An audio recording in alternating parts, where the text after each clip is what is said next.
New into stock we have a Jaguar XF 2.2 TD Luxury Sportbrake, which is the estate version, as you can see. It's a 2014 on a 64 plate. It has done 43,020 miles.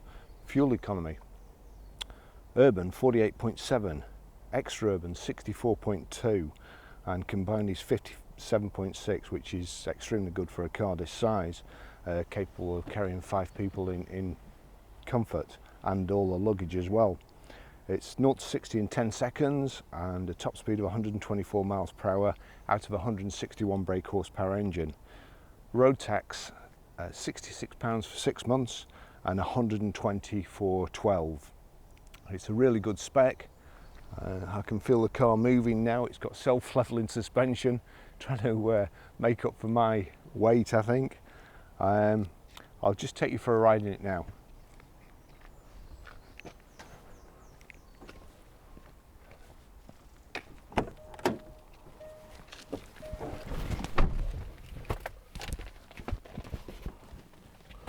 Car's got keyless ignition.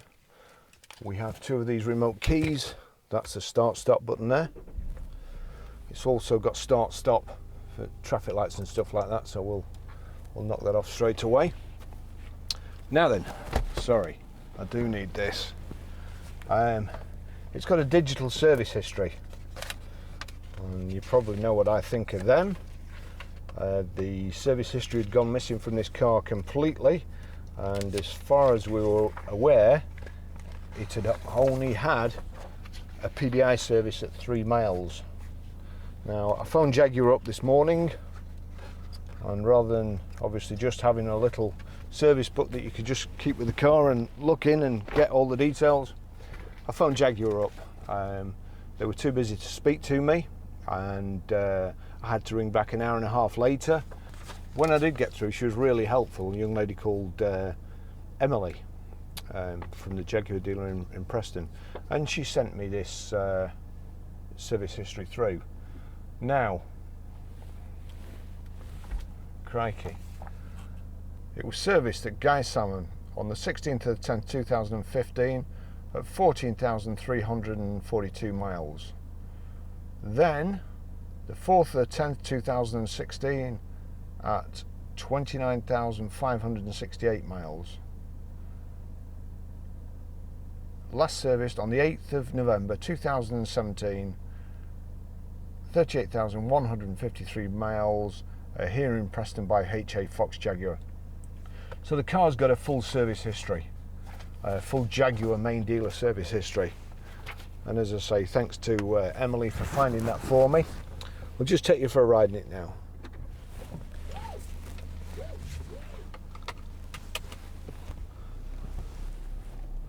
Now, I've always loved Jaguars. My dad had one when I was a kid, a 3.4, and most days when he was taking me to school and it used to break down, so I never got to school, which is possibly why I'm a car salesman now and I haven't got a really good job. However, they've much improved since then. Reliability, build quality, I suppose the shape, although I like the old shape, the shape's beautiful. This is an estate, a Sportbrake, and it's a lovely looking car. It's a great colour combination. It's ebony with warm charcoal leather. Now, to me, it's got warm charcoal means it's got a slight browny tinge to it, but it there you go, love. You knock everybody over just so as you can get in front of me. Good one. Right, so specification as well, very, very good. We've got automatic with the rotary shift. It's 8-speed. You've also got paddle shift. You've got sport. We'll gloss over the electronic handbrake. Got sat nav. It's CD radio, Bluetooth hands-free. It's also got audio streaming.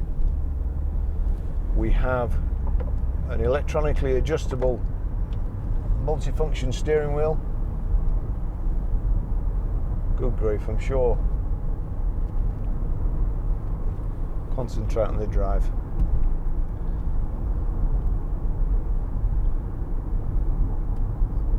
And I don't think that person should have been in the front seat.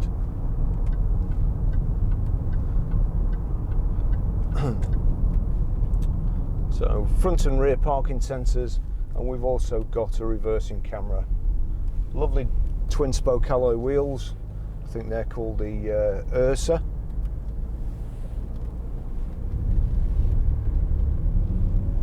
A 2.2 engine, economical, pretty fast as well. And as I said before, there's enough room in the car for 5 people and the luggage too. I've got all my camera equipment in the back.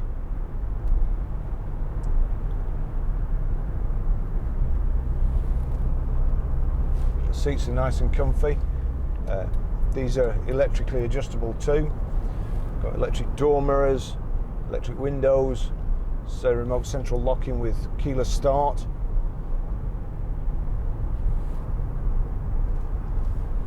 Got your audio controls on the left hand side here, and we've got cruise on the right, which I'll just try when we get on the motorway. And xenon headlamps, headlamp wash, high pressure.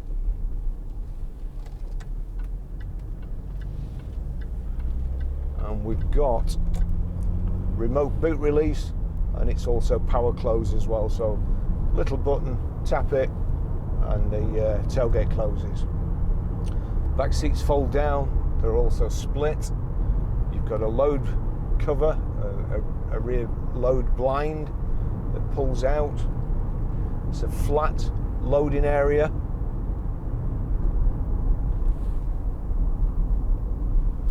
And we've got these textured aluminium insets to the dash, the gear tunnel, the door cards. Along with this, I think it's rosewood, but it's satin finished rosewood. Really, Jaguar make the interior of cars the best in my opinion. I always looks nicer, I think, than Mercedes-Benz and certainly BMW. They manage to, although Mercedes certainly do have their own Artico leather, which is man-made, even the leather tends to look a little bit like plastic to me. So Jaguar do the job properly. They make lovely upholstery and interiors. And also, in my opinion again, they drive better, Jags. I think they're a lot smoother and nicer to drive, or nicer to be a passenger in. Perhaps not as sporty handling, but this is certainly what I'd want from a car, as opposed to being bounced about all over the place.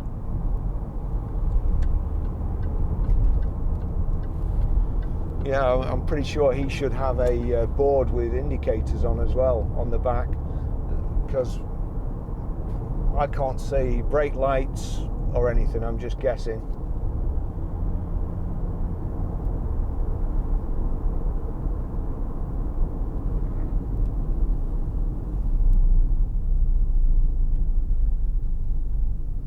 Unless of course he's just nicked it.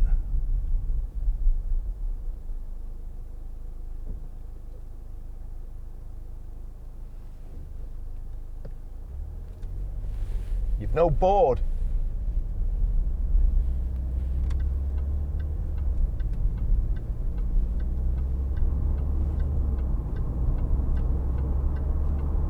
Oh well. If they have just nicked it, at least we've got a description.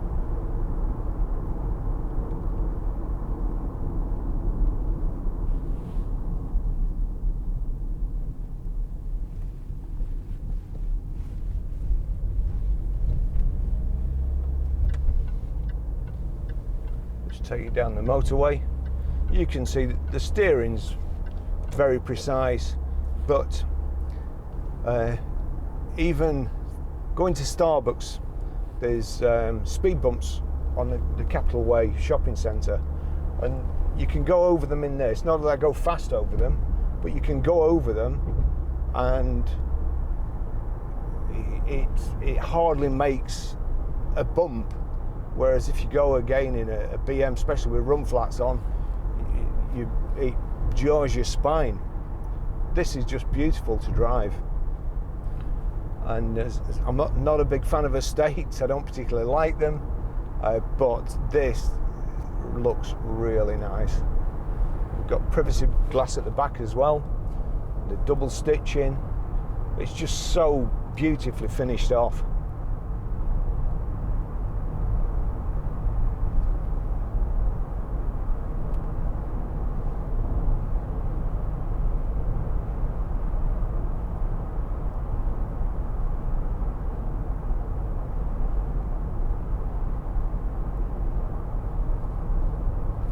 Front central armrest here. Inside there's a power socket, there's a bit of space, there's also auxiliary in socket and a USB in socket.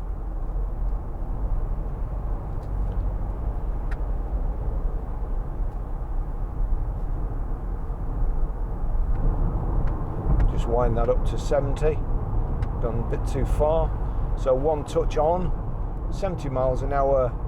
We're doing 1500 revs in 8th gear, and that kind of explains why this car is so economical. Not much more than tick over, we're doing 70 miles an hour, and it's quiet, it's smooth.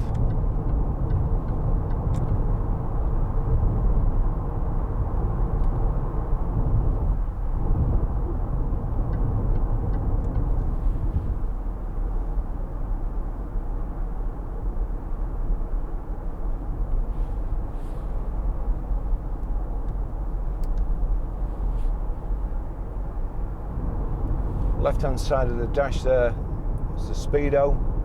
The centre, it tells you what gear you're in, the time, mileage, it's your fuel gauge as well. The right hand side, rev counter. Here you can change channels and turn the volume up at the radio.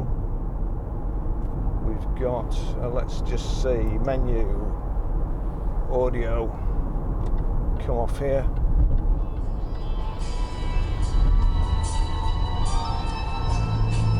Oh,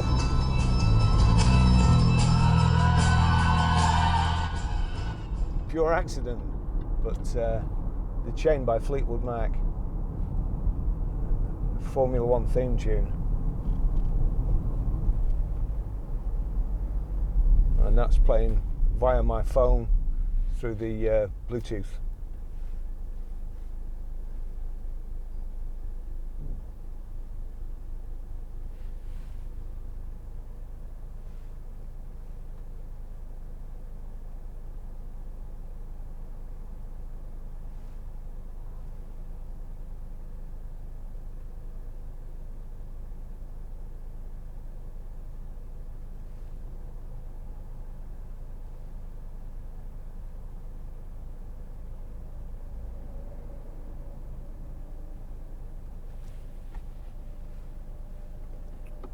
Just put it in sport, press the selector down, turn it towards you.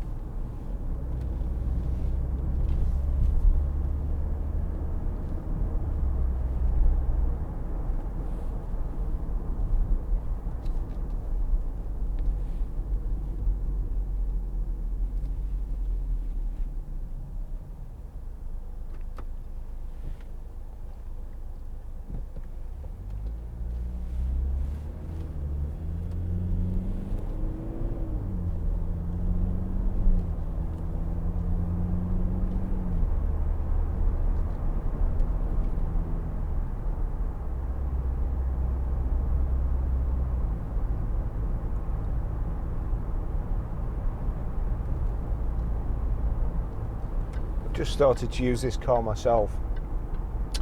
It really is ideal, and I have been using a Sirocco 184 brake horse, which is a very, very nice driver's car, but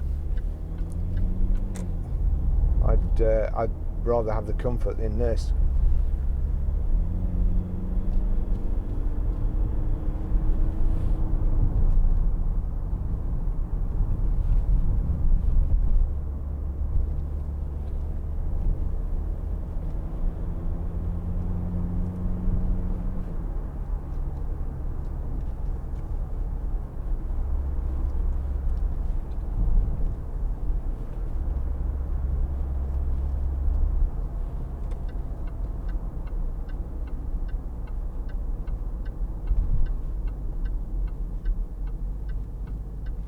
The telephone you can set to automatically answer. It's just there. Go into settings and answer options, phone options, ringtones, answer options.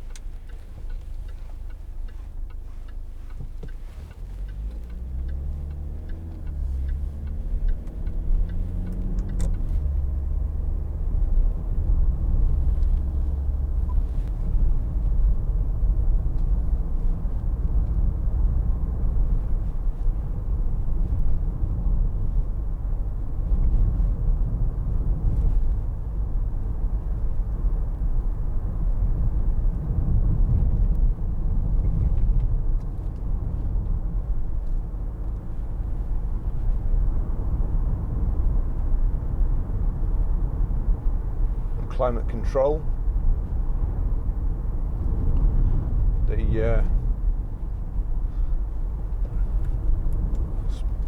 Not a big fan of it, but I can put up with it.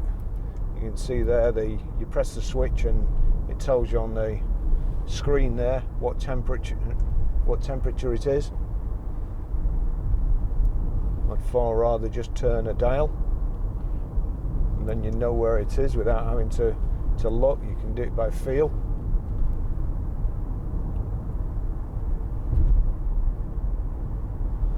It shows you there temperature on the right hand side of the cabin, temperature on the left, and then the external. Quite a good feature, a take me home button there, so you don't have to go into the sat nav or anything. You just click one button.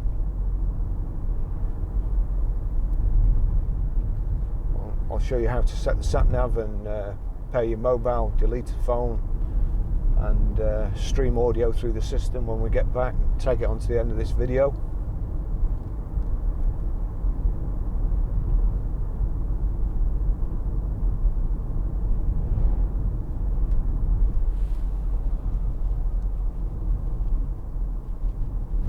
And there's also a 360-degree internal video of this vehicle attached to this video, where you can just, by moving your mouse or getting on your phone, turning your phone around, you can look all around the inside of the car. In 400 yards, turn left.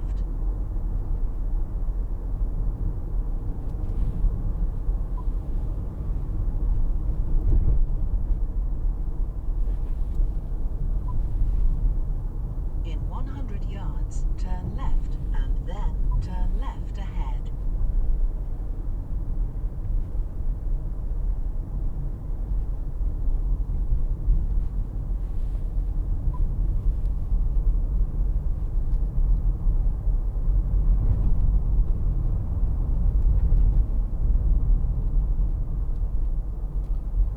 I can never understand why the motor industry is going towards these iPad switches. What we need to do is get the roads right first. There's no way you can drive along on the roads in Great Britain and just put your finger straight on a button or a slide or anything without you being bounced all over the place and switching the wrong thing on. Give us a good old-fashioned button, turn switch, click switch, something that you can hear, go, and slot into position.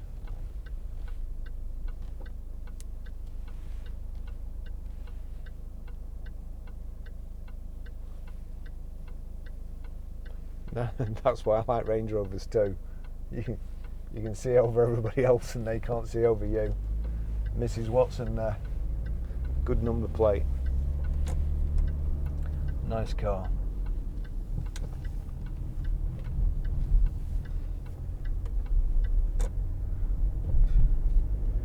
Do something about the claws on their cat.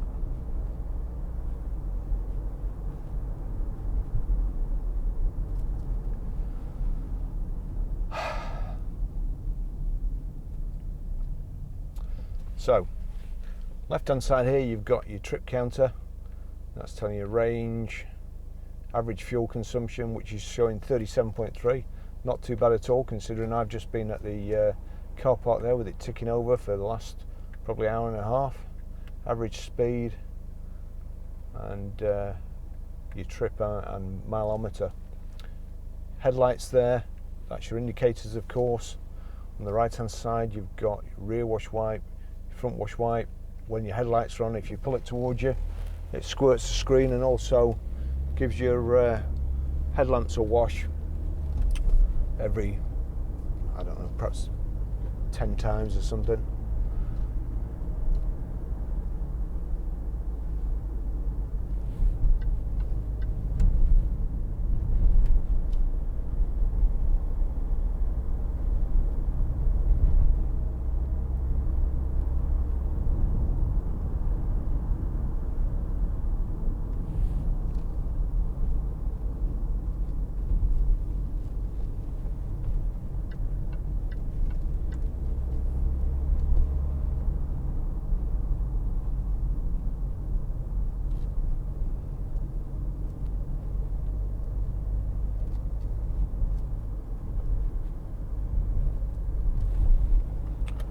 There, got another power socket, oddments bin, and then we've got in there, which is meant for 2 cup holders, but has got my fuel receipts in and all sorts of other stuff.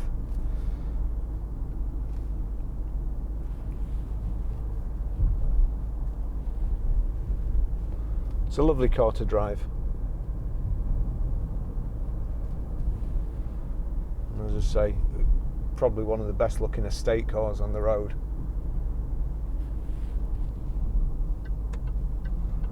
Here we are back at the garage.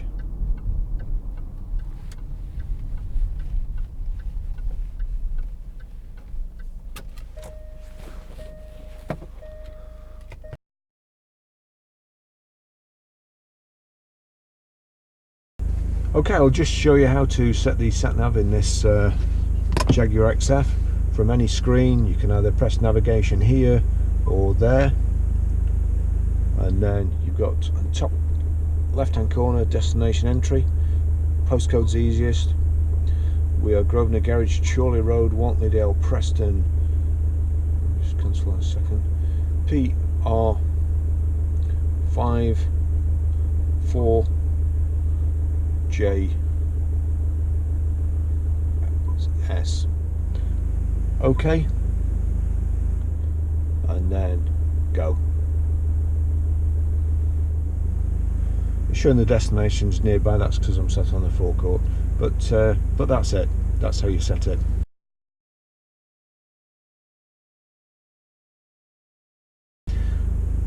I'll show you how to delete a mobile from the Bluetooth system. Any screen, click the menu. You've got phone set up. We'll go into phone. You see there Barry's iPhone 10, that's me. Delete Barry's iPhone 10, yes. That's done.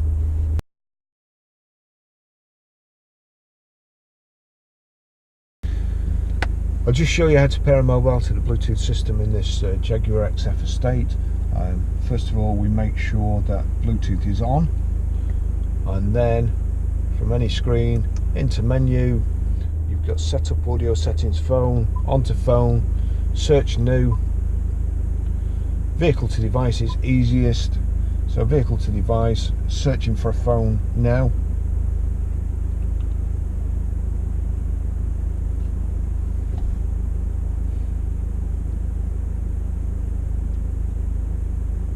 Barry's iPhone 10. click on that. To pair and connect phone, enter 4325 on handset. So 4325, pair.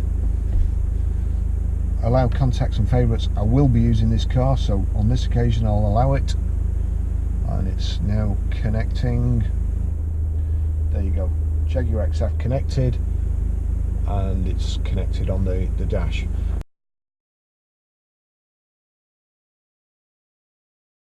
Another good thing with this system is if you go into your, actually I'll just tune that down a little bit. If you go into your iTunes, you'll see there at the bottom Jaguar XF. You can also stream music through the system from your phone. If there's no tick by Jaguar XF, just click on it like so, go back to the music, click play, and then from any screen,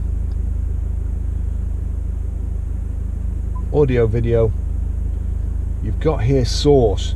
Now there's a plus at the side of the source. If the music isn't already playing, just click there.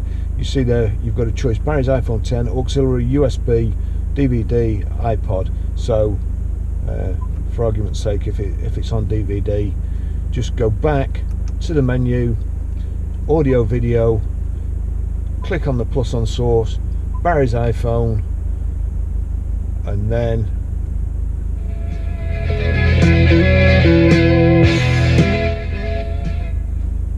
that's it. That's how you do it.